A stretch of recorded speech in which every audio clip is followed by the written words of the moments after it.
So we are going to start with the presentation of Denmark, Netherlands, and Portugal. And then in the second round, Spain, France, and Greece. So I ask our colleague from Denmark to start. Thank you very much. We are two from Denmark.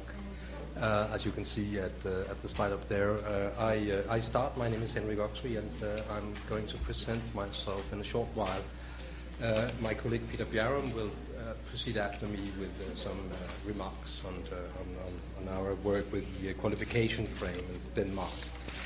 But before I present myself and explain why I'm in this competency business, I would like to quote Herbert Simon as a sort of a prologue, or as a horizon in which we have been working with the qualification frame. I just quote him, and then I later on return to Simon. Herbert Simon, as is stated here, reflects in his book The Sciences of the Artificial that engineering, medicine, business, architecture, and painting are concerned not with the necessary, but with the contingent. Not with how things are, but with how they might be. In short, with design. Well, that has been horizon. That has been the horizon in which we have been working with competency in Denmark at the School of Architecture. I'm aware that what Simon is up to is developing a science of the artificial, or a design theory. That is not our job. Our job is, of course, to make an education that produces, so to speak, architects who are able to, with knowledge and skill, competent, behaving in this manner, searching the contingent, searching new questions we do not even know of today, and finding answers which we now don't know of. That is what we are up to, creating architects in that horizon, so to speak. Okay, let me then briefly present myself and why I'm in this business of competency. I'm not an architect. I am trained as an art historian. I held a position at the University of Copenhagen, and I was a study leader there at the Department of Art History for 6 years. I think it was in 2002, I got the job, so to speak, to make new study plans in accordance with what I would call the first wave of competency definitions. And then, in the first wave of competency definitions in around 2002, we only spoke about competency. Everything was defined as if it was competency. We talked about theoretical competency, we talked about analytical competency, we talked about historical competency, we even talked perhaps about ecological competency. That was how we worked then. After having quit the University of Copenhagen, I got a new job at the Royal Danish Academy of Fine Art. They there thought that I was sort of an expert into the competency business, and that meant that they asked me to join the national board who were to define the national qualification frame. And now I'm talking about the second wave, so to speak. After having had a first wave where we mentioned everything as if it was a question of competency, we now have this second wave. And I participated in the national board to define a qualification frame. Now we do not say competency frame, but we say, in accordance with the Dublin descriptors, qualification frame. That meant that now we do not mention or name everything as if it's a question of competency. We now know that there are other dimensions in our education than competency. And in order to free what is not competency, we have other labels for that. Now we talked about a dimension of knowledge. a dimension of skills, and a dimension of competency. And of course, competency can't at the same time be part and a whole. And now we know it's only a part of what we are aware of. So we now talk about knowledge, skill, and competency, and I will, in a short while, return to the qualification frame we made at the School of Architecture in accordance with this. But first, I, as I said, participated in the development of a national frame for every education in Denmark to make a qualification frame at that level in the Ministry of Science. I'm not going deep into this, but I represented the Ministry of Culture in that board. And the architectural education in Denmark, together with the film education or music education, they are on the Ministry of Culture. And I represented the Ministry of Culture in the Ministry of Science in developing a qualification frame for Denmark. And, well, my contributions had to do with making them aware that in our field we have more practice than they have in the universities. To make them aware that we have another horizon, so to speak. And that's why I quote Herbert Simon, and I did that also in that board. And it had some impact. But in the board we agreed that, okay, competency, that's not the only dimension, so to speak. We have knowledge and we have skills and we have competency. And what we should be aware of is what we also have been discussing here. It's learning outcome. Learning outcome with regard to knowledge, learning outcome with regard to skills, and learning outcome with regard to competency. And yeah, to make a long history brief, I would quote another, well, this time a philosopher who influenced my work and the board's work with these dimensions. We, in accordance with Niklas Luhmann, the German philosopher, dealt with different orders of learning, so to speak.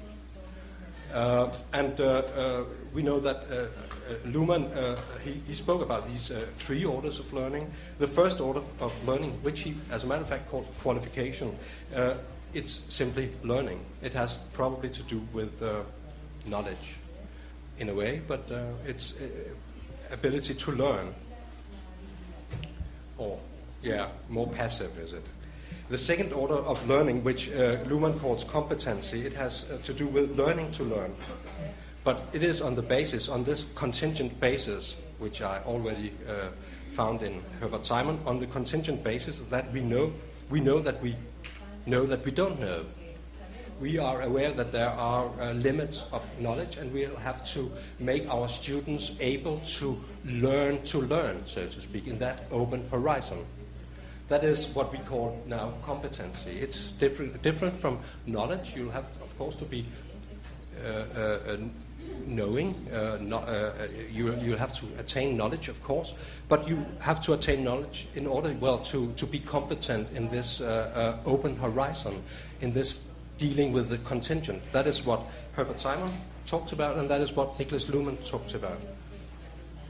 And then there is the third order of learning, according to Niklas Luhmann, and we also employed that, as a matter of fact, and it is, with Luhmann, characterized as creativity.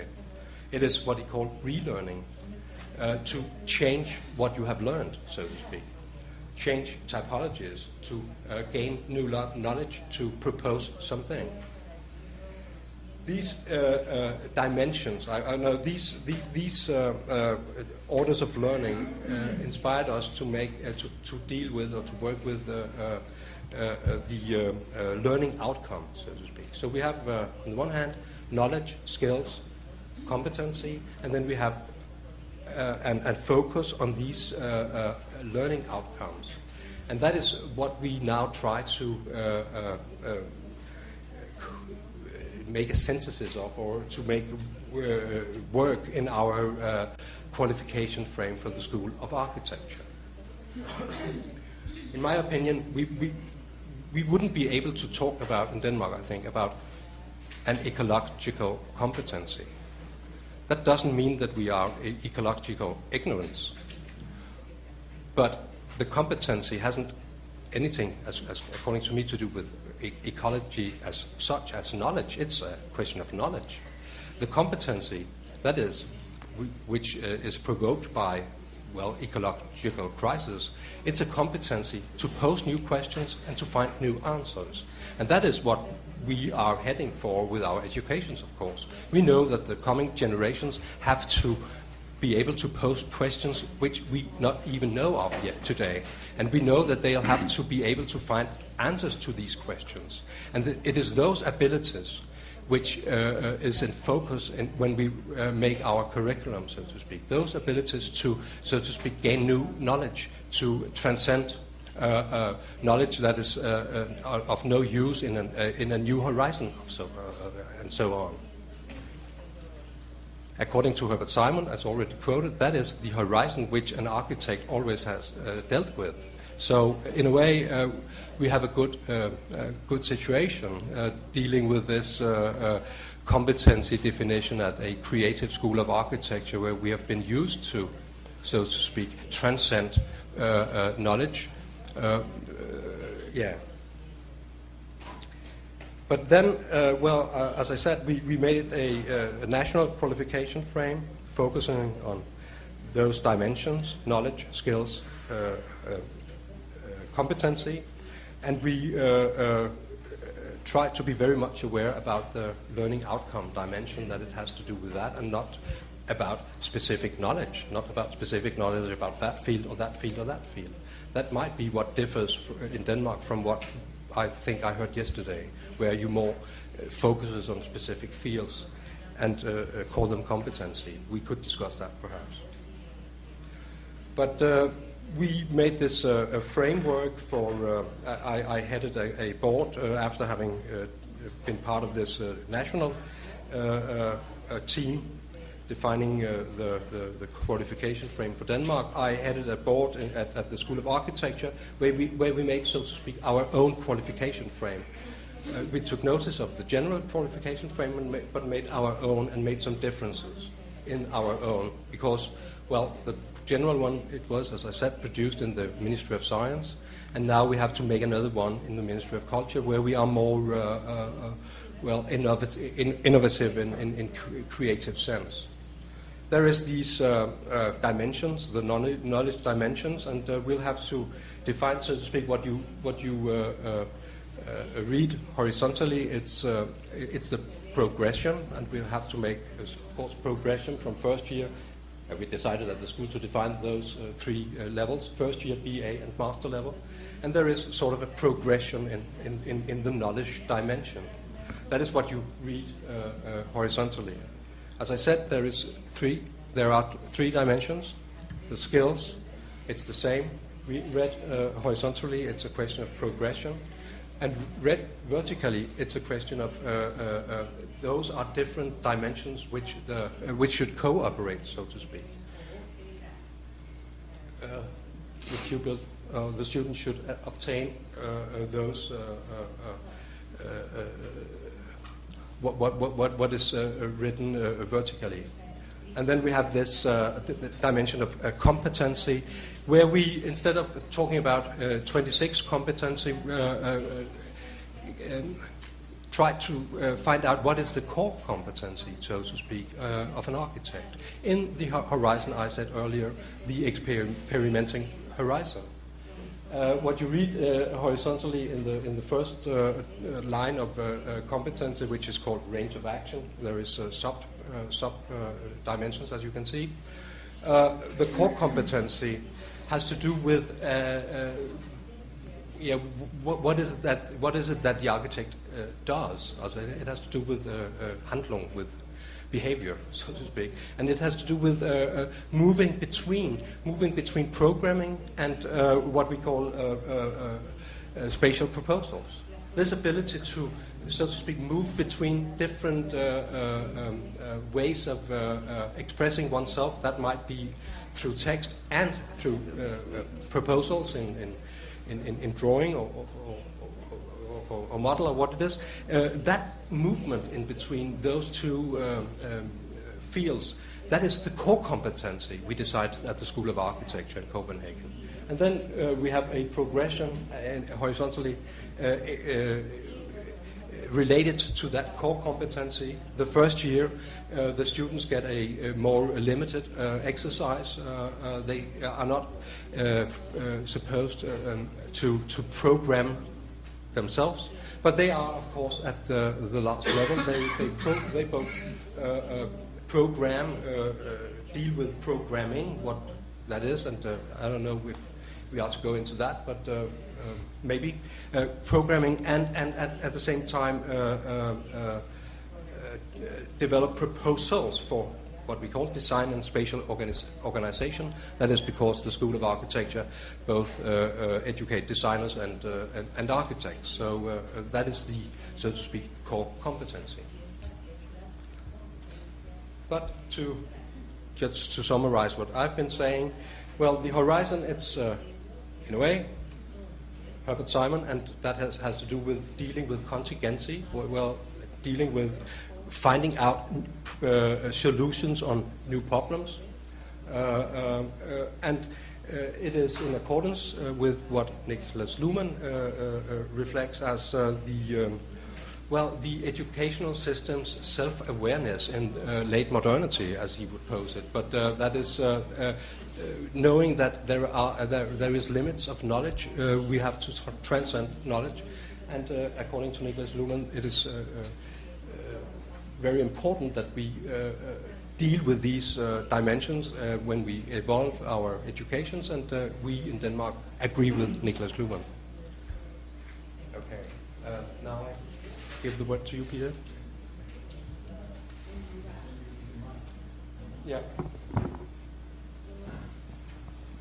My name is Peter Bjarme, as Henrik already stated, and I am since many, many years an associate professor at the School of Architecture in Copenhagen.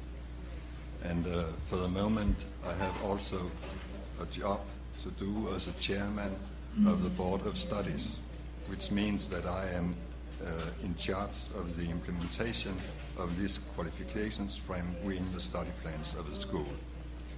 This is not a position that exactly increases your popularity, but I think that in the long run, people will be happy with me again. Okay. There are two different attitudes you can take to do this task. Either you apply the concepts of the frame to the existing study plans, which means that it will probably not have any impact on the content. Or you can see the frame as an opportunity to rethink the educational system and subsequently the study plans. I have chosen the last approach. This means that there is a challenge of the school in respect to this. This challenge is the guidelines of the frame towards knowledge and skills. It is to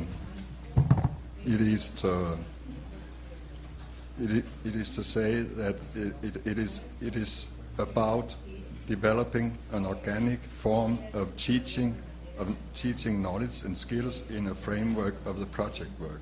The school has a long-lasting tradition of teaching project work as a development of students' competences in a way where the students are working in the dialogue with the teacher. It means that the student from the first year to the last year is developing design proposals in dialogue with the teacher.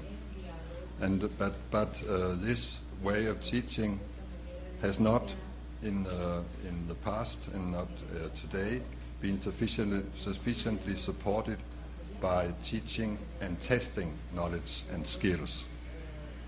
So it means that the immediate challenge for the school is to develop an overall programs of foundational discipline which is related to the progression of the students' competences. The more far-reaching challenge, I think, has to do with the consequences of this definition of competences, which is the ability to develop the architectural program interchangeably with the proposals for design and spatial organization. I think this definition is going to question, firstly, our conception of architecture. Is it still valid to see architecture as something that are embodying a building or any kind of finite entity? Or should we rather see architecture as an ongoing process of shaping and reshaping the sequences of the spatial organization of sociality? And secondly, our conception of it's questioning our conception of an architect. I think considering the amount of knowledge and skills that are the outcome of the current process of qualification frames and competencies, is it then still valid to see the architect as the traditional head of the overall building process, or should we rather see him as a collaborator in the process and where he in the process is based upon his core competences of developing the architectural program of the design process, and doing this in relation to the social, political, and cultural programmatic demands. I think that these are the questions on a theoretical level which we have to transform to the concrete level of the study plan.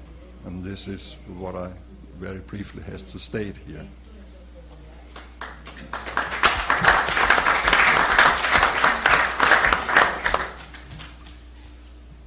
Professor Lynn van Duin from Holland, from Delft. What can we learn from the American general election? Put yourself in the very center and ask for change. Laughlin Keeley mentioned the word 43 times, I counted. Yes, all in this room, we want change. As we all know, Europe is a continent with almost 40 countries, at least as many languages, and over 300 schools of architecture, all with their own characteristics and curriculum structure. So, in 1999, the European Union agreed to reform the educational landscape over the period of 10 years, making it easier, and that was the reason to do it, for students and teachers to move between schools and countries. All academic courses would be set up according to a bachelor's-master's system, which means 3 years bachelor's, 2 years master's, and finally a 3 years doctorate program. To promote the freedom of movement, it is necessary to have an insight in all academic courses. And the question is, how acquire such an insight? Do we need workshops like this? Do we use the internet? What I did under authority of, and I have a next slide. Yes. Under the authority of the European Association for Architectural Education, I edited a guide in which can be found a breakdown of roughly 100 schools of architecture in Europe, including schools' profile, structure of the curriculum, and its research program. Upon closer examination, it becomes clear that curricula are organized along two completely different axes, which I will denote as 1, professional academic, 2, art and science. Not all schools in Europe are part of universities. Most academies, for example, have a separate status and focus particularly on vocational training. But schools that are linked up to universities focus on a more scientific approach. the use and development of theories, models, and to coherent interpretation and insights into the nature of science and technology. At the end of his study, the graduate is an academic and not a professional per se. I think that the new European structure offers the opportunity to strengthen scientific design in the bachelor's phase and the possibility to combine research and teaching in the master phase. In the PhD phase, every school can set their own agenda on fundamental and challenging questions in architecture and architectural design. Coming back to Holland, I have to tell that in 2005, the executive board of the 3 technical universities in our country developed a list of qualifications for the bachelor and master degrees. It, and I already said it yesterday, distinguish 7 areas of competencies that characterize a graduate from our technical universities.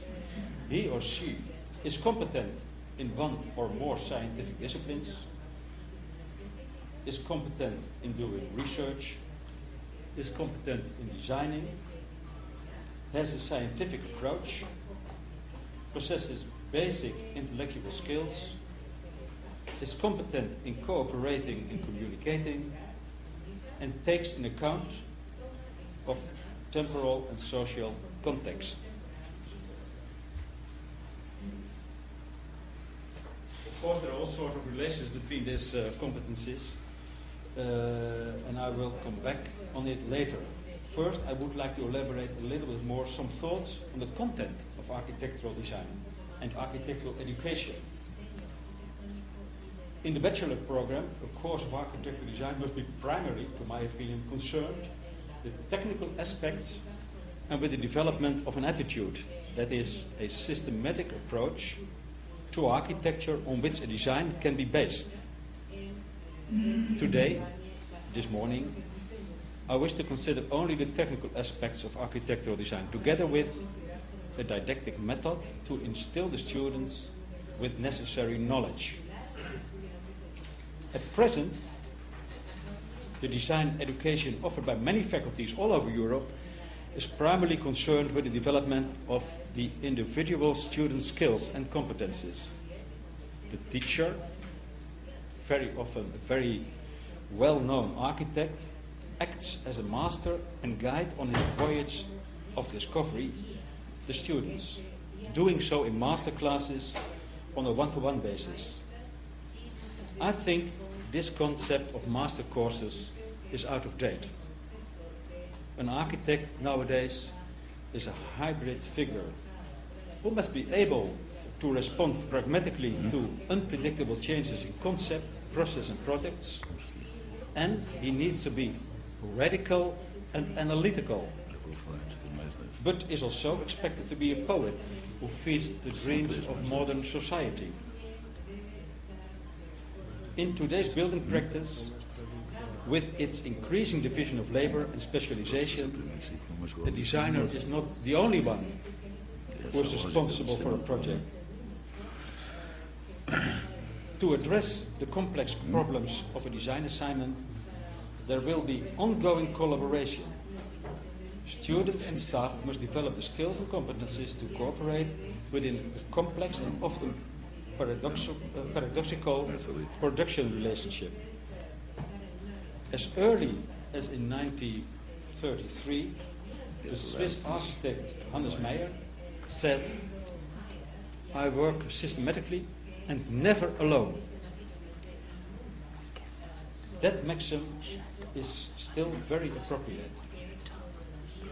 Competence-oriented design and teamwork in studios are possible ways to achieve the necessary skills, adopting a prescribed, deliberate and carefully considered approach. And I think this concept of studio teaching differs completely from a traditional fine art approach of inspiration, incubation, brilliant idea and elaboration. It is a scientific and dynamic approach, fully in line with Hannes Meyer's maxim.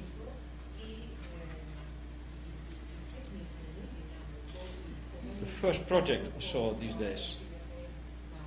Within such an approach, the teacher's only task is to guide the group process. At best, he acts as a student himself, producing his own design during the studio term. As an example, I will show you a project by one of my fellow teachers developing plans in his studio to rehouse the political and administrative center for the city of Gouda. This is the plan of the center of Gouda. The students, of course, did research on possible locations for the new city hall, but they followed the professional city planners, who disregarded the possibility of expanding the existing city hall in the city center. So the teacher explored that location himself. His project, to my opinion, is a fine example of research by design, a term that I will explain later. A way to explore the possibilities left to architecture as an autonomous discipline. The Masters. To my opinion, the Master's program in architecture has to set high goals and aims to show what a university really can be. An intellectual center where staff and students explore sustainable solutions for society and build up environments. Every university graduate should be familiar with the body of knowledge of his discipline and should have the competence and skills to increase this knowledge through study. In small-scale studios, Delft students develop skills in design, focusing on the analysis of precedents and the technical and social concepts that have influenced architectural production over time. The Delft Master Program is research-driven, as we call it. Design projects are formulated to align with the research portfolio of the faculty. In this way, students can participate in the research projects of the staff members. The ambition is not just to produce interesting designs as such, but also knowledge as an academic contribution to debates within the discipline and society at large. Research is significant because it enlarged the understanding of history and theory, architectural composition, and building typology. In short, our master program has the ambition to achieve a finely tuned balance between design projects and academic learning. One of our master projects focuses on railways areas in Dutch cities. You see here a map of Holland in 1850 and a map of the same area nowadays. And you see the enormous expansion of the cities. As far as I know, we are the most dense country in the world. Maybe Korea is a little bit more dense, but. And if you look at if you look at the railway structure in and around Dutch cities, you can see that it started in 1850. The lines are very well grouped along the city, but in time they're part of the city center almost. So our hypothesis was that all railways now running through the city centers will be underground in the next future. And that the areas where the railway is located will become vacant. We investigated possible architectural interventions that could anticipate the hybrid character of this type of zones. A necessary condition for research-driven education is the possibility to publish. Students, of course, should have the knowledge of current debates, but they also should have the opportunity to publish their own research outcomes and to participate in the debate. This is why I started a series of publications under the title Over Holland, Architectural Studies for the Dutch City. To be published, students' work has to meet the standard criteria for scientific publications, of course. And as an example, I show you a students' project for the Delft railway zone.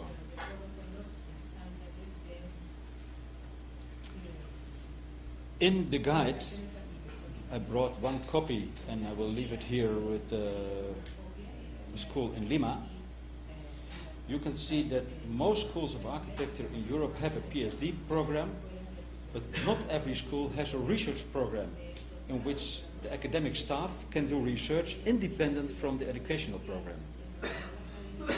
The Delft University of Technology sees PhD students as members of the staff. They do not have to pay a fee. On the contrary, they get a salary. In most of the faculties of my university, half of the research staff consist of PhD students. They're young, they work hard, and they're cheap. That is, of course, the main reason. A little bit cynical, but not. So the PhD program is part of the research portfolio, which has limited term. Every 5 years, the program is reassessed by an international group of academics. The current program is linked to the political, cultural, and scientific agenda of the Netherlands. Today, for example, my department examines modernity as a technological and social phenomenon, concentrating on the problems of the typical former gated Dutch water towns. We try to find possibilities for urban renewal, networks of small and large facilities and amenities in all sorts of locations. And this type of research requires teamwork. Many different disciplines have to include, but not only from our faculty, also other faculties in the university, and maybe even other universities. And we try to find connections with other concerned parties as well. So with our focus on increasing urbanization, we hope to generate knowledge that is not only valuable for the Dutch Delta metropolis, but also for mega cities beyond our national borders. I don't know how much time I have, but if you're interested, I can explain why my faculty put research by design on the agenda. The act of designing was in our university not seen as a scientific activity, but our executive board recognized not so long ago the importance of the issue and asked us to find a mode of operation to qualify a design as a result of scientific research. 3 criteria, you can read them here, have been established. The design should provide a solution for a class of problems. Second, design should be accompanied by a written analysis with notes on the various steps in the design process. Third, the design should generate new knowledge or show how existing knowledge can be used to generate new, unique designs. I think that in the next future, these criteria need further specifications for various disciplines. For architecture, to my opinion, typomorphological research and a project-oriented approach are important, focusing on the description and analysis of changing land use and formal alteration of buildings and cities. As an example of this type of research, I will show you an architectural intervention in one of the ramparts of the city of Gouda. The site has a long history of building, demolition and rebuilding. Today, it's just wasteland, the result of demolition in the 70s to make way for an arterial road which was never built. Gouda's municipality asked us to investigate the possibilities of the site and to design a suitable solution. The resulting design includes dwellings, a hotel, business premises, as well as a basement to park cars. It's time for some comments. I think that for the future large urban projects all over the world, we have to explore the sustainable development of the city. Not to copy, but to move with caution between historical knowledge and today's questions. I feel the same urgency for the European, American, African and Asian cities. And to my opinion, such research projects should be included in schools of architecture, because only there one can work free from the pressure of the market. It is this approach of research-driven education I want to explore in my Faculty of Architecture in Delft. We already had, by the way, a doctorate program between Delft, Oxford Brookes, and 15 Latin American schools of architecture, all focusing on producing PhD. And with your help, I think we might establish a worldwide knowledge center on this field. Of course, we have to elaborate on the 7 areas of competence I presented before, but in spite of all distinctive political and cultural positions in the global network, it seems to me important to set up a major university with free movement of students and teachers to explore the frontiers of planning, architecture and building sciences worldwide. I do have some detailed criteria for academic bachelor and master's criteria, but be sure that no teacher nor student in our faculty will read it. So I will show it very fast.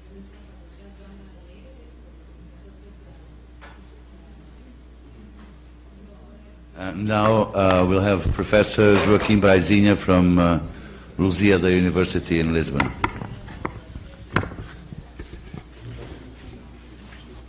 Good morning to everybody. I suppose that we have a list of things that we have to respond, more or less, and I'm going to try to do it. In Portugal we have 23 schools, 8 are estatal and 15 private.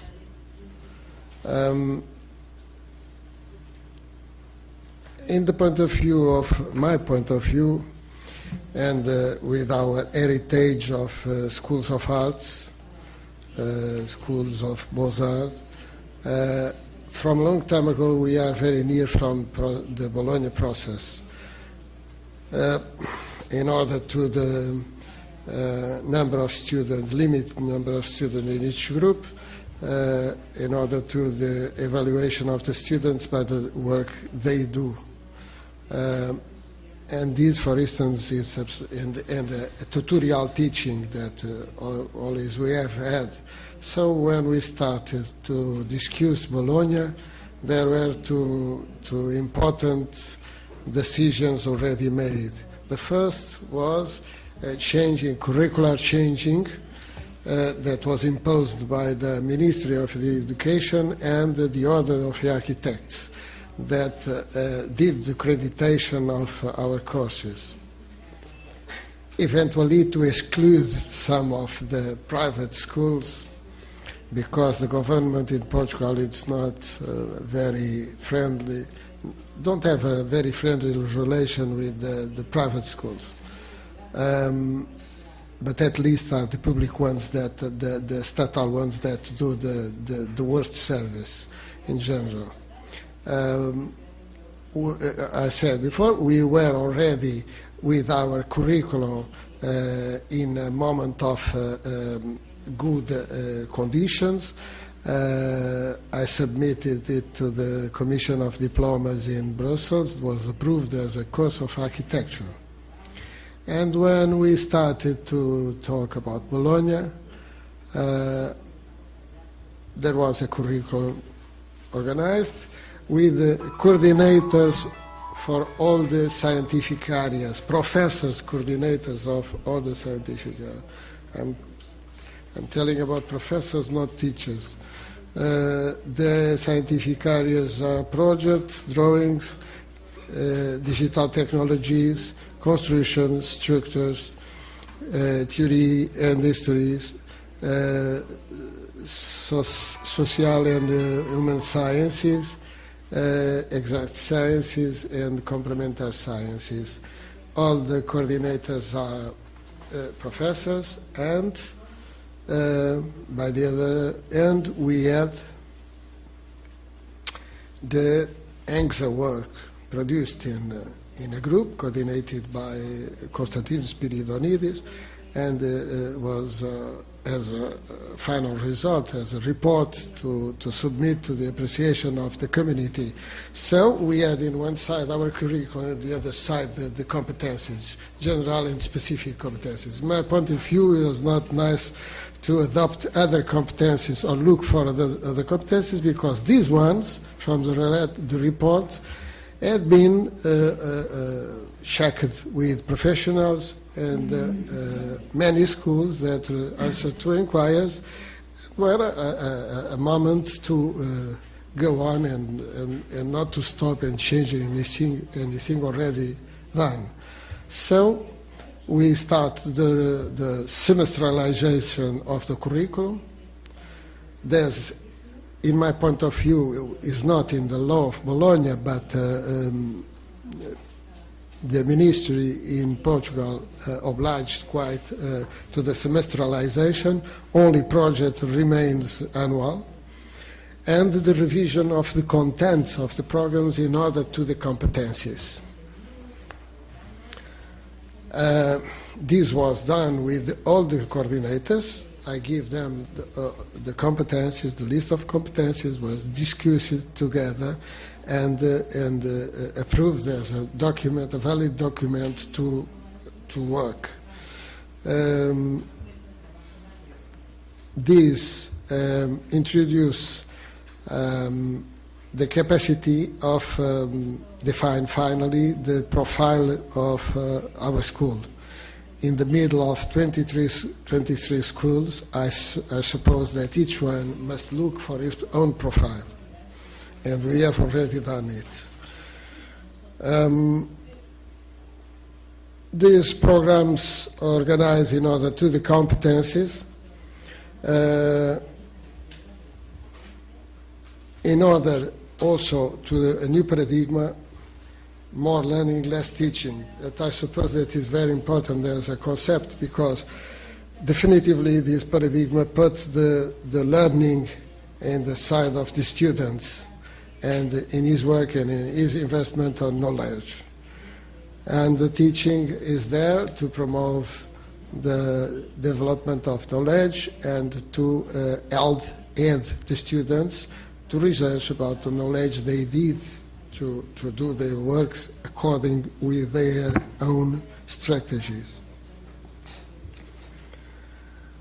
For this, we produce also a very important document that Tuning insists, that is the syllabus. The syllabus has a structure that there are contents, there are the basic bibliographies to study those contents, the competencies obtained with these contents and this knowledge, and the syllabus is given to the student in the beginning of each semester, so the student can prepare the lessons, don't go to the lessons to hear the new ideas about anything, but ideas that he have already experimented learning by himself, studying. We did also a very important changing that I suppose that Bologna also insists. Is the alteration of the regime of the evaluation of students and professors. We introduce continuous evaluation with a condition: the students must be present on 70% of the lessons. The students register their presence in the lessons. So if they have 70% of presence, they can have continuous evaluation. This continuous evaluation is made over exercise, written exercise or draw exercises. And the participation in the work of the group. And they have also a final exam. The final exam, if they have a classification inferior to the continuous evaluation, it counts 60% of the continuous evaluation and 40% of the classification in the exam. If it is bigger, stays the bigger classification. This introduces a very important changing. The students are present in school. We have a lot of work with meetings with the students, explaining all the process and making them understand that is more clear and more important for them in the point of view of justice, the classification supported by continuous evaluation. So the students are present in the school. In the European schools, the students are very absent. They have very high levels. We had before very high levels of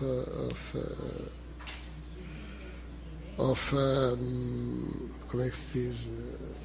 Falta. Absence of students, and we reduce the scholar insuccess a lot because they feel they are in a system organized also with them and improving their participation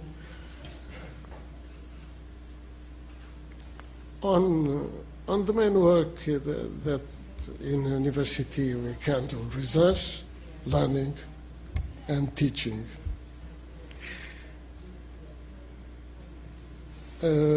Evaluation of the professors also. There are inquiries to the students, are groups of 30 to 35 students. They are inquired about the different capacities of the teacher. If they teach clearly, if they know what is teaching, demonstrate to know very well what is teaching, and so on. A lot of levels of evaluation, and we have a ranking of teachers. It's a private university. It's like an enterprise. If a teacher don't do his work very well done, we can send him away, even if the law protects even the mediocrity. And we send them away. This last year we sent 9 away because they were not doing a good work. So, the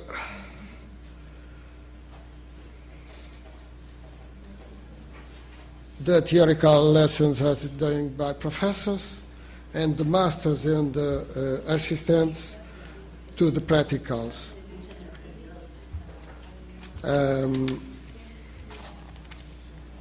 This means that we have internal careers. We stimulate our teachers to evaluate in the system. We have now 25 professors. We have 50 masters, and the others are assistants, but between masters and the assistants, we have 38 doing their PhD. So soon we are in conditions to respond to exigence of the Minister of Education in Portugal, that we reach to a relation of 1 professor to 30 students. A professor, PhD for each 30 students. So this is a model of changing. Lots of things here can move. If we'll see, we have councils of coordinators, we have councils of faculty, and we are always evaluating the state of the schools. And any moment we can introduce improvements on the relation.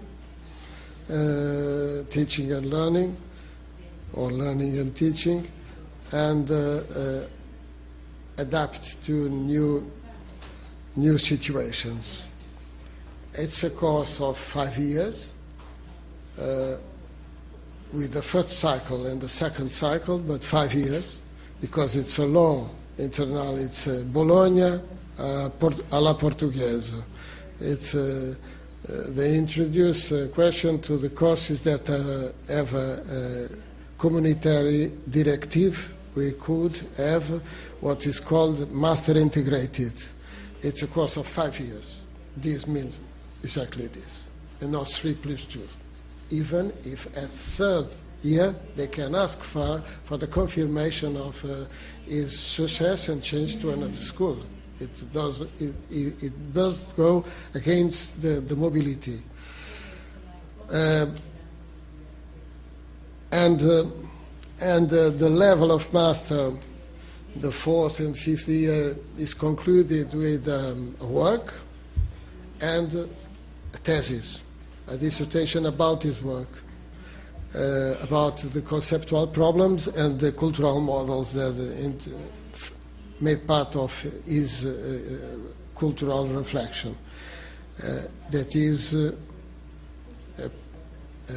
observed in a public jury, and don't give the quality of master, but together with all the others, the curricular unities, he gets the level of master. So this is a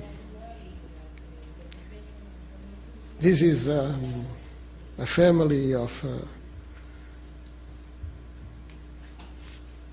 2,000 students and 140 teachers, professors, masters, and assistants. It's a community that is working very well together. It's a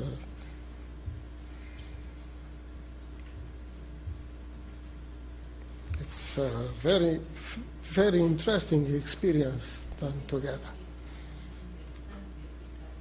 The university had a school in Porto with 1,200 students, and another one in Famalicão. It's a little more northeast, northwest of Porto, with 800 students. In the total, 4,000 students. And I'm the director of a school of architecture in Lisbon named Lusófona,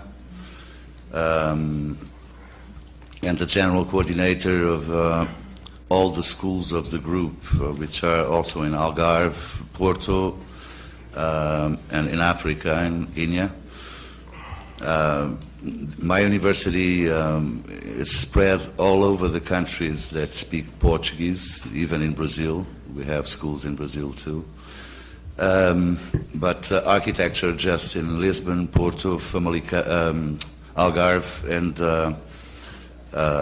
Guinea in Africa.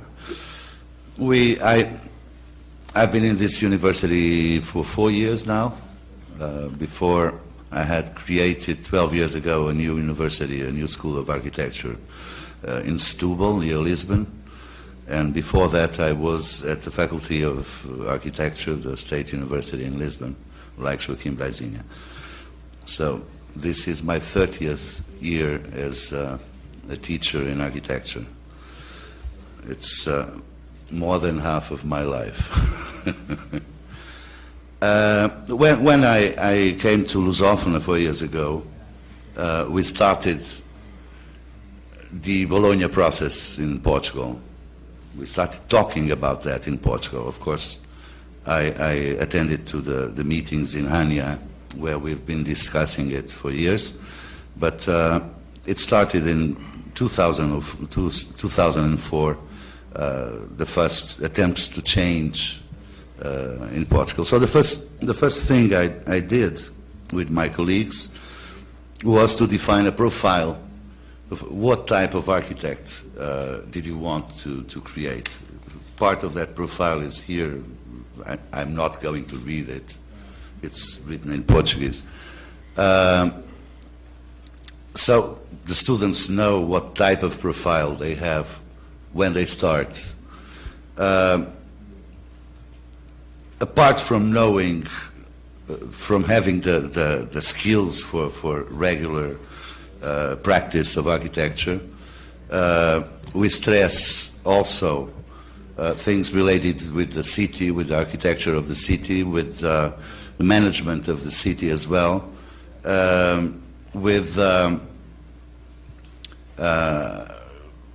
we have a particular stress on tropical and equatorial architecture because part of our students come from the Portuguese ancient colonies, from Africa, Timor, mostly. They have special conditions to come to our university, which is a private one as well.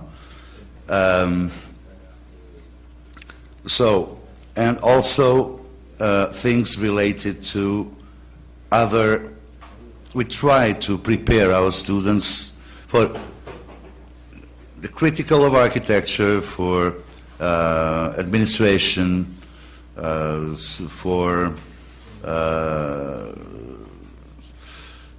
territorial management, impact assessment, to be able to cope with other disciplines. So in the third year, we always have a charrette of 1 to 2 weeks with other departments of civil engineering, marketing, urbanism, and so on, so that they work together on an urban problem with different points of view, with different skills, so that in the third year, which is the last year of the first cycle, they are aware of the complexity of the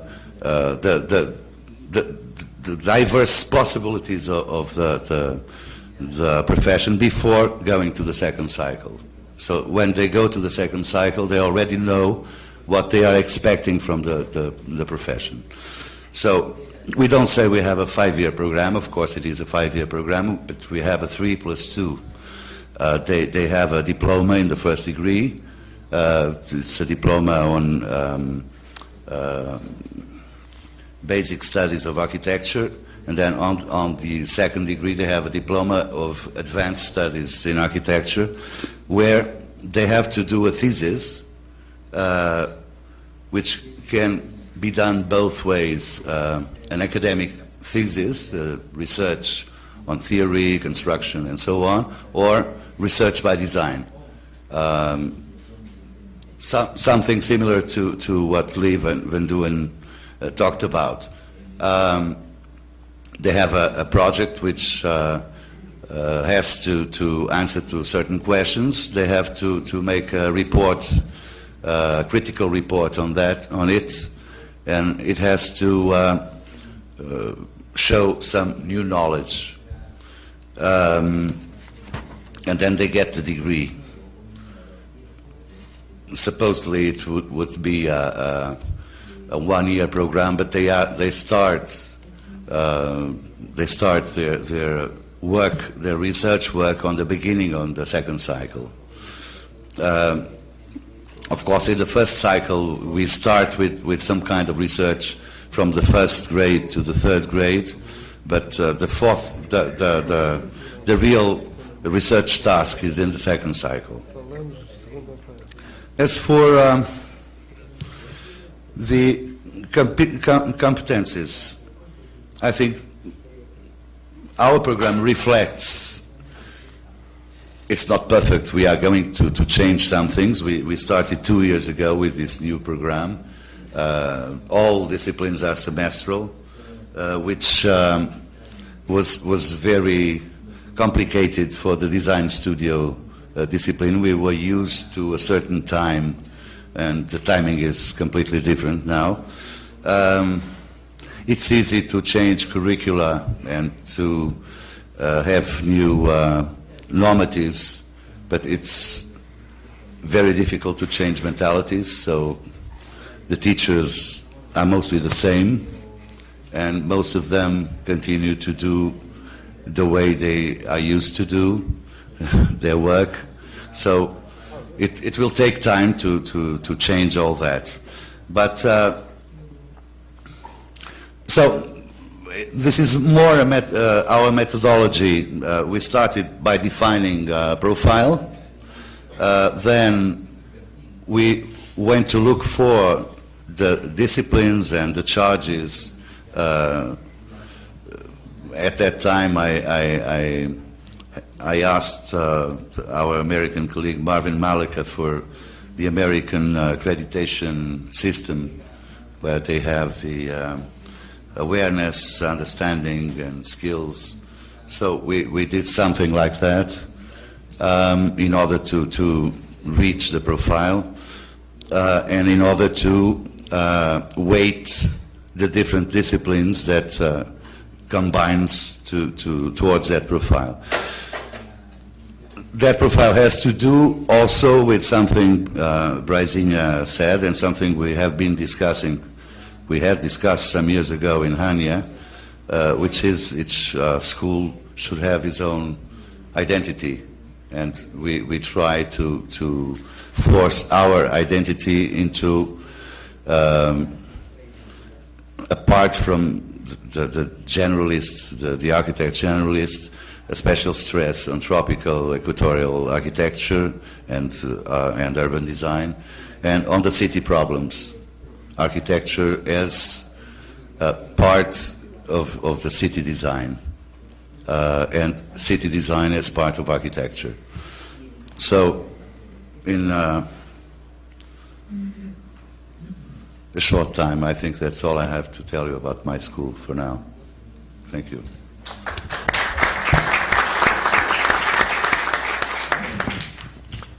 If you don't mind, I forgot to tell a very important thing. That was the calculation of the CTS, European Credits Transfer System, according to the work done by the time the students take to do the works, their works. We did inquiries to the students, and we reached a level of understanding together, and it was possible to also define the credits according to the interests of this community. Thank you. Excuse me. We still have now the second round: Spain, France, and Greece.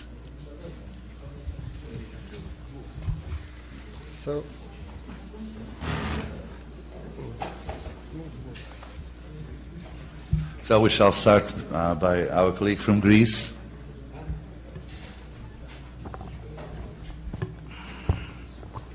Well, thank you, Luis. I must admit, I wasn't absolutely prepared, to make a presentation. I'll try to give you some information about the schools of architecture in Greece, generally speaking, and then I will add some information about my own school. My name is Spiros Raftopoulos. I am the head of the School of Architecture in Athens. And as Luis mentioned that he's teaching about 30 years, I should add that I teach about 35 years, trying to indicate my age as well. Just giving some general information about the Greek situation. There are about there are six schools in Greece. They're all state-controlled. There are no private schools. Surprisingly enough, there is an article in our constitution until now that doesn't allow any private schools to operate in Greece. There is an attempt to change that now. I don't know if it's going to be successful or not.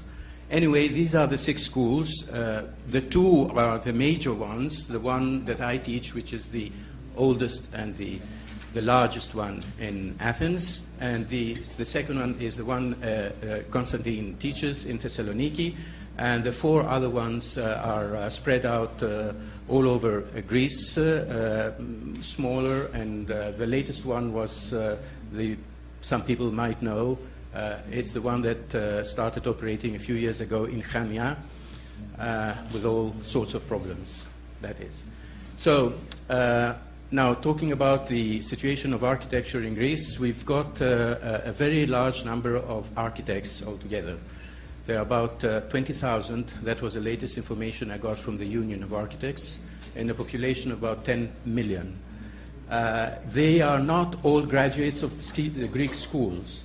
Apparently, there's a very, very large number of people that study architecture in other countries, mostly in Britain. Apparently, it seems that Greek families are financing the educational system of the UK.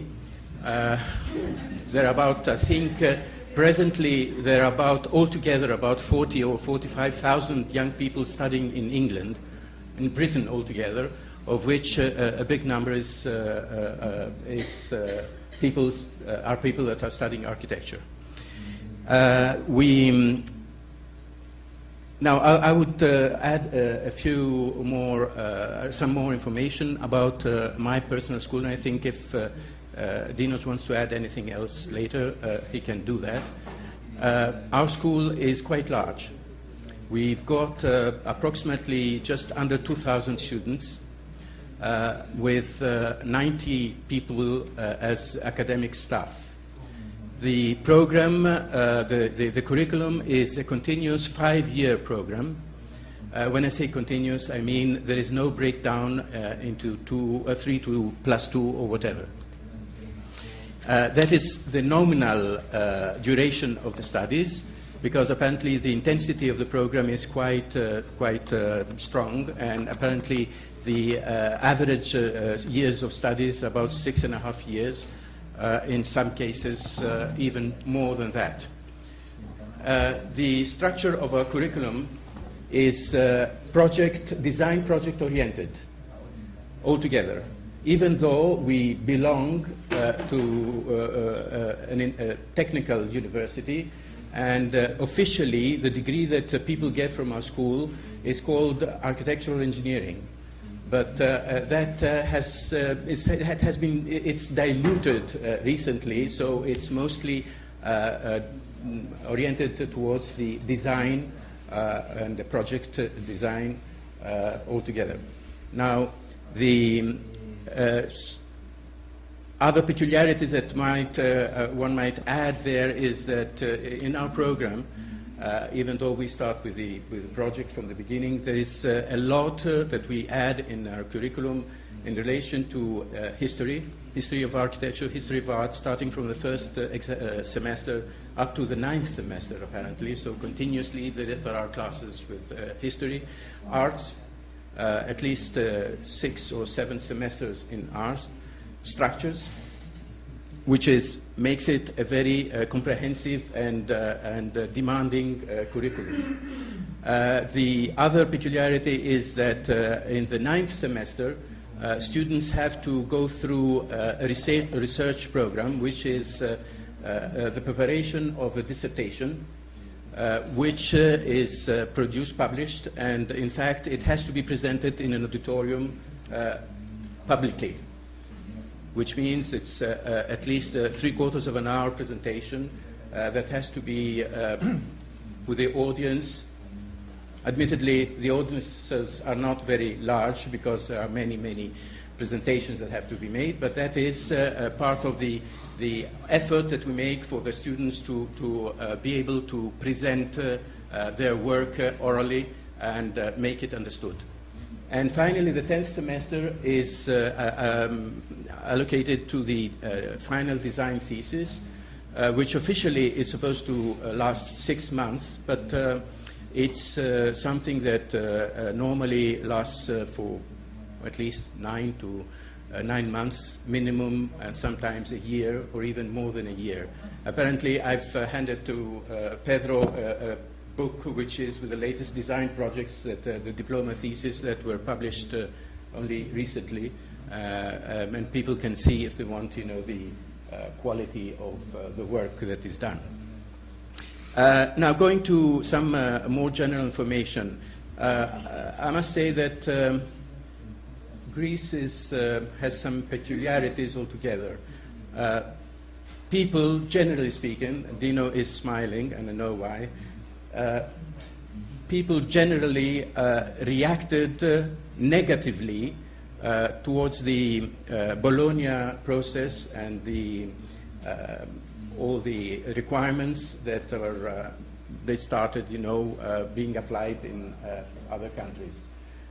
The reason being that people felt that things were supposed to be working well, and why should they change? Why should they start applying certain things that are being imposed, in inverted commas, from the European centers of Brussels?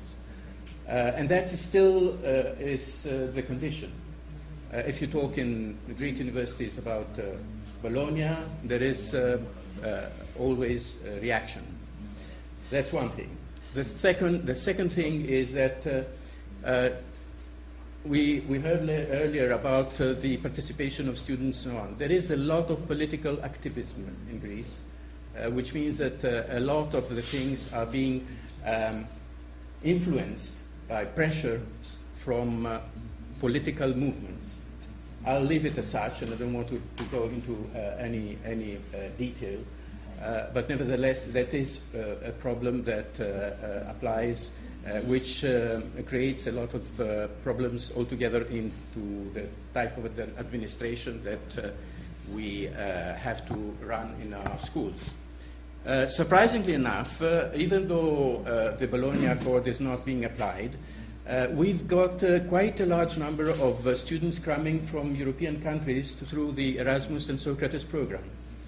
And even though there is this, what you may understand, the language barrier, we try to run classes with the Greek students in mostly English and sometimes even in French, because we do get students from Spain, we get students from France, even from Britain, surprisingly again. Which was, we had students from Bath, for example, which was strange for me. And we get from Germany, and recently we get some students from the Eastern European countries as well. They're quite keen. It's every year we get about 100 students altogether, and quite a few of our students go abroad, which is a problem altogether because we don't apply the ECTS system. And there are all sorts of strange ways of trying to sort out the grading and the accreditation of the classes that the student follow.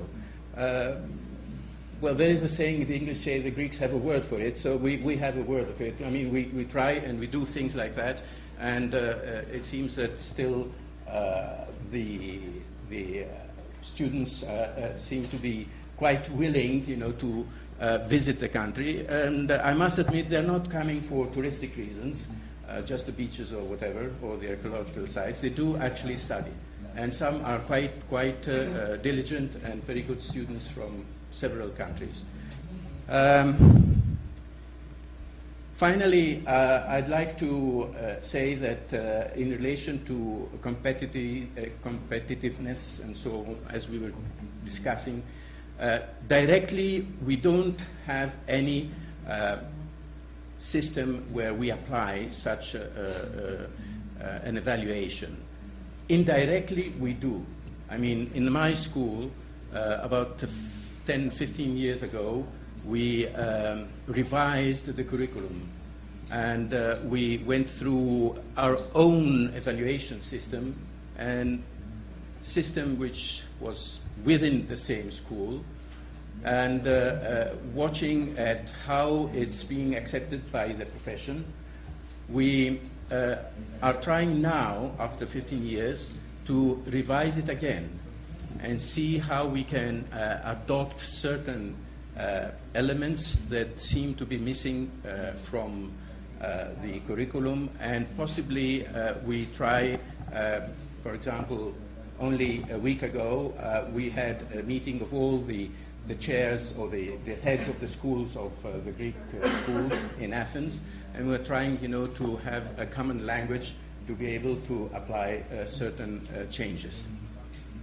I don't think I have to add anything more. As I said, I wasn't really prepared, to do any high sort of deep down presentation. If there are any questions, I suppose later I can answer them. Thank you very much.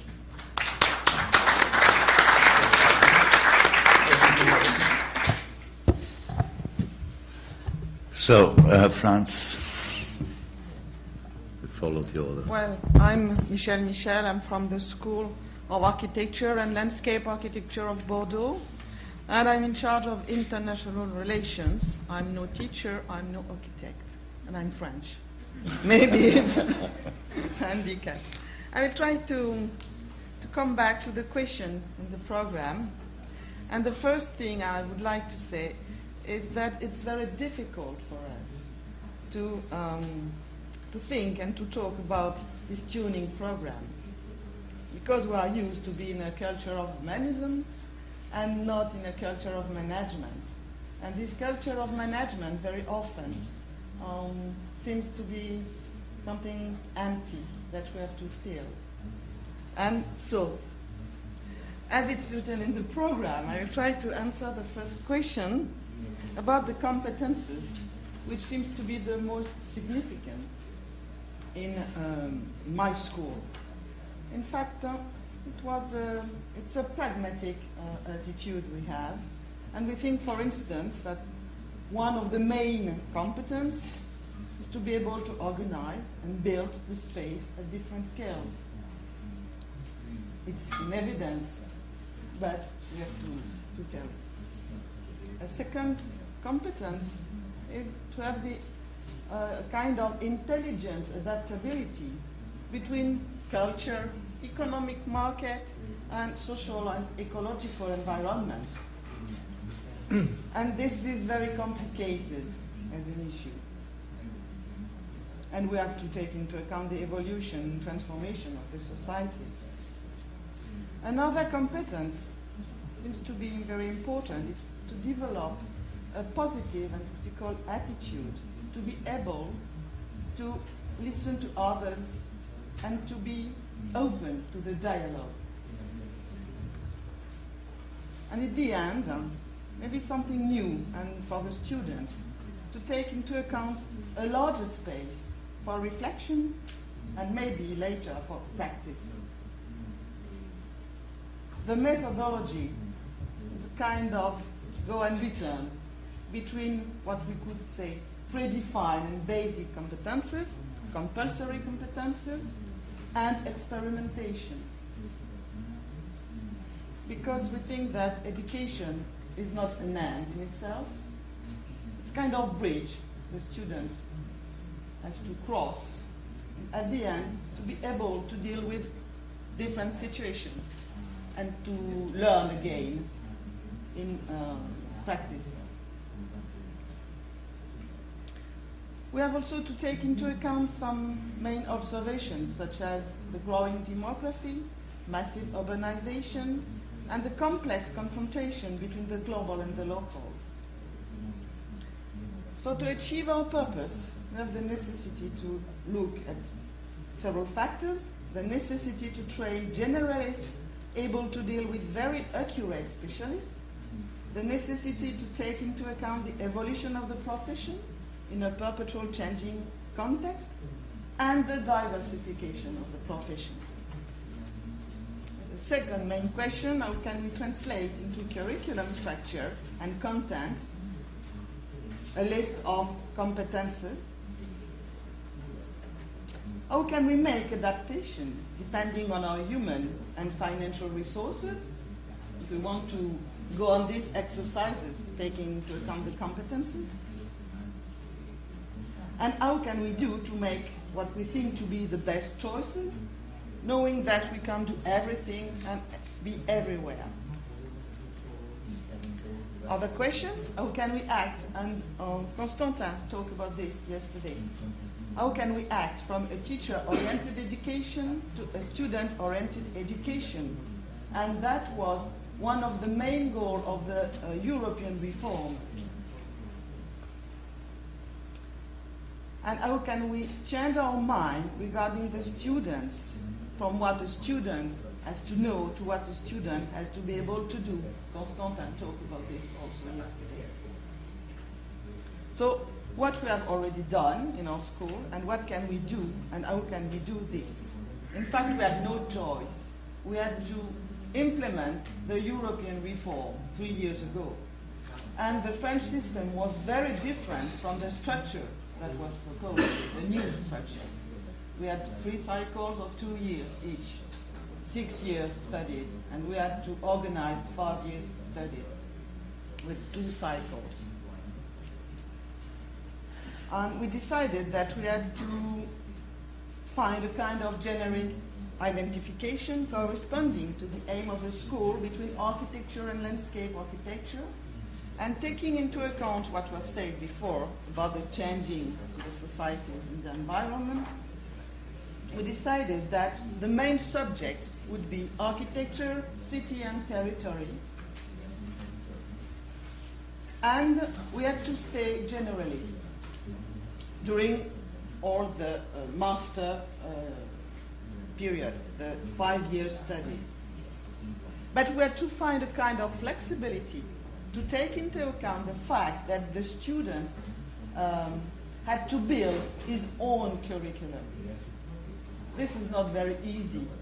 So a general training, and if we speak about the master degree, so generalist, but some opportunities and some fields with some coloration for the students to be able to have a kind of choice. And what was, we had a lot of work on the question of the project, and we decided that it would be the place for interdisciplinarity and a go and return between architecture and urban project constantly. And also the help of human sciences and engineering. Of course, we emphasize different points as sustainable architecture also. And we introduced the opportunity to begin a kind of research curriculum to prepare the student to be able to choose the research orientation at the end of the master degree. For specialization, we decided that it was after the 5-year studies. And we have 2 possibilities at school. We have partnership with the universities. We're independent of the universities, but we share common professional masters.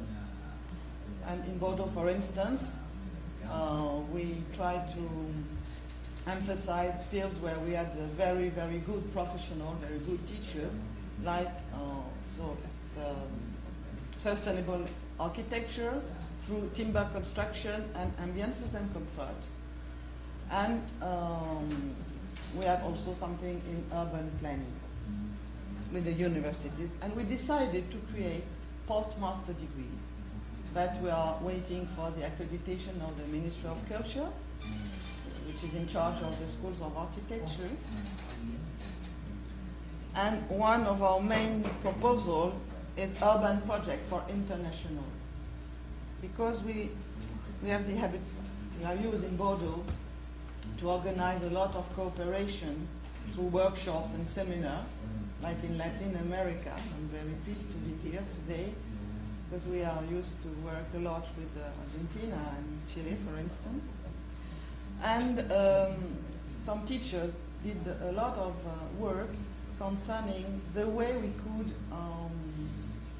train the students to international in 2 ways. To prepare them to be part of international competition and work in multicultural context, but also to train them to be able to develop professional project or research project in the field of urban project in a foreign context and pluridisciplinarity teams. The 3rd level, I've spoken about master degree, postmaster degree and specialized master. the question of lifelong learning, because we can't avoid this question. We have to stay very accurate to see what are the needs for the architects to be trained all along their practice. And we are thinking about what we could do in this field, because it's not like in Montpellier. In Bordeaux, it's a field that is not very developed just presently. And the last question is a new question in our school. The question for the future is the question of our population of students. For instance, we have 75% of our first year master degree going abroad. And at the same time, we welcome a population of students which is not very homogeneous. So it's really a problem, because we feel like the students are becoming customers. And how can we keep a good quality, a coherence in the program with this new population, our population, who is zapping now from a destination to another one. We have more and more students deciding to finish their master degree abroad, to change of school in France. And we welcome students from everywhere. Sometimes some wants to stay in Bordeaux and to get the French diploma. And I think that in the future, the Erasmus program will be an old memory. The reality will be that the students will go from Athens to Bordeaux, from Bordeaux to Delft, and so on. What can we do to build programs adapted to this new situation and keeping a good quality? That's all. Thank you.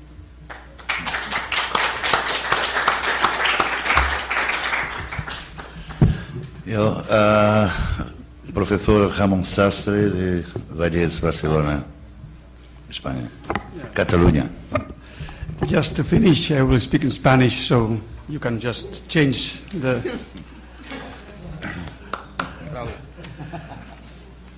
intentaré ser breve y explicar la exposición en dos partes, una que es objetiva y la otra que es subjetiva y un poco negativa, pero es subjetiva, es mi opinión. Hace menos de 2 meses, el 27 de diciembre, el gobierno sacó una orden en la cual se dice que para poder tener un título de arquitecto hay que hacer unos estudios de grado, la palabra grado viene a ser un bachelor, de 300 créditos ECTS, lo cual significa 5 años. Por lo tanto, en España han inventado el bachelor de 5 años. Estos 300 créditos se dividen en 60 créditos que son a disposición de la escuela para hacer su tendencia y 240 que están clasificados en 60 materias propedéuticas, dibujo, matemáticas, ciencias básicas, 68 créditos en tecnología y 112 créditos en composición, teoría, proyectos y urbanismo. A partir de aquí hay un proyecto fin de carrera que suele ser bastante duro, y ya se es arquitecto. Bueno, hasta aquí es lo objetivo. Ahora voy a dar mi opinión subjetiva sobre el tema. Como decía un cantautor muy conocido en Europa, dice, todo es diferente, pero nada ha cambiado. Es decir, la idea del gobierno, yo he estado como exdirector de la escuela, lo conozco bien, muchos años, más de 6 años, discutiendo el tema de las competencias. En España la palabra competencias se venía usando desde hace mucho tiempo, pero con otro significado. Las competencias de arquitectura, competencias exclusivas de los arquitectos, eran aquellas cosas que solamente podían hacer los arquitectos por decreto. Por tanto, en España no hay ingeniero de la edificación. El arquitecto, es urbanista, es ingeniero de la edificación, lo es todo. Y las competencias eran exclusivas. Entonces, en mi opinión, los colegios de arquitectos que han presionado al gobierno y esto se reconoce en el decreto del Ministerio porque dice que escuchados los colegios de arquitectos, han intentado no perder ninguna de las competencias, ahora llaman atribuciones para cambiar la palabra, sobre todo pendientes de otra peculiaridad española, que es la existencia de una profesión con más de 70.000 o más, porque no me acuerdo, que son arquitectos técnicos. Esto va a desaparecer. El arquitecto técnico es una persona que está sobre todo en el proceso de ejecución de las obras, no en el proceso de diseño, solamente en la ejecución. Bien, lo que se ha intentado es que estos arquitectos técnicos no puedan entrar en el proceso de bachelor-máster. Para ello se ha creado un bachelor de 5 años, de manera que quien quiera estudiar arquitectura tiene que empezar todo el proceso, no puede entrar por la mitad, no puede entrar sencillamente después. Esto podría parecer que no tiene ninguna importancia, pero desde luego va a ser un problema gravísimo para los intercambios de estudiantes a nivel europeo. Cuando un estudiante nuestro quiera salir a hacer un máster en el extranjero, no tendrá todavía el bachelor, necesitará 5 años y cuando lo tenga ya será arquitecto. No tiene ningún sentido hacer el máster. De la misma manera, si algún estudiante extranjero viene a hacer un máster en España, el máster que hay en España es un máster que es después de los 5 años y es un máster que está dividido en 2 procedimientos. Uno que es muy técnico, por tanto es un máster además a precio privado, no a precio público, y un máster que es muy dedicado a la investigación y que conduce después al doctorado. Pero no es un máster de arquitectura concreto, es un máster en cualquier cosa, en construcción, en estructuras, en urbanismo, en lo que sea. Por tanto, en este momento yo creo que lo que más pendientes están las escuelas cuando se dice en la pregunta que tenemos cuáles son las competencias que las escuelas están pendientes. Pues las escuelas están pendientes en este momento en ver cómo vamos a poder aplicar este intercambio en los demás países europeos, a ver cómo se va a definir este bachelor de 5 años y sobre todo en ver que lo que se ha conseguido es no cambiar nada después de 6 años de discusiones y seguir como estábamos, pero ahora con un nombre diferente. Ya veis que mi opinión es un poco negativa, pero ya digo, lo objetivo lo he dicho antes y es una ley que está aquí. Curiosamente, esta ley habla que el título tendrá unas competencias, muy moderno, pero las competencias son los 11 puntos que ya existían en la Directiva Europea de hace muchos años. Por lo tanto, ni las competencias son modernas, son las competencias que ya existían antes, pero le han dado la vuelta y parece que sea una nueva cosa porque ya hablamos de competencias. Y repito, estas competencias son las que había antes. Bueno, esto es todo. Gracias.